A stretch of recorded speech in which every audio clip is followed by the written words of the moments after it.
Welcome back to 30 Days to Learn Photoshop. This is day 15, the Magic Wand tool, and my name is Ben Gribbin. In today's lesson, we're going to learn how to use the Magic Wand tool. So let's jump over to Photoshop and consider what the Magic Wand tool is. Now, the Magic Wand tool is under W, is the keyboard shortcut W. It's below the Quick Selection tool, and in essence, it's a way of selecting large areas of colour and areas of varying tones and being able to combine them and select them. So if we just click on the tool, click on an area we want to select, we can select that area, and then if we unlock the layer, we can actually delete that, we can change the colour of it, we can do all kinds of things, and there's various options. One thing you will notice with all the tools within Photoshop, a lot of them do share options. So for example, the Magic Wand tool shares options with the marquee tools and the lasso tools. We can add multiple selections.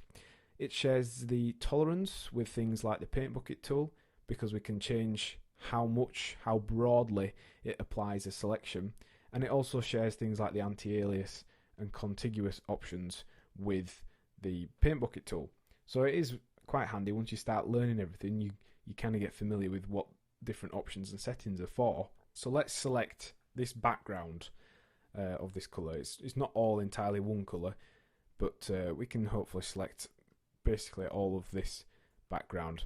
So we're going to click onto the area we want to first select. Then if we were to press this button up here, which is the Add to Selection button, alternatively we can press Shift and click. We can start adding additional areas, and you can see it's basically almost selected the entire thing. So if we were to delete that now, we'd be left with our object here and also some of the shaded darker areas, which we can then just go through, manually select and completely delete using the Magic Wand tool. Now once you get to an area such as that last one, if you notice, it actually deleted, or it would have done, it selected all of this image, and that's because we need to tweak the tolerance. So if we turn the tolerance down to 10, it will make it much more accurate when we're selecting colours.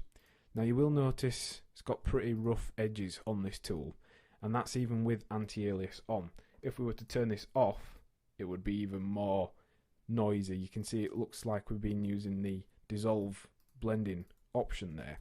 So you will need to use the Magic Wand tool in combination with tools like the lasso tools and the marquee tool in order to be able to create smoother, more accurate edges.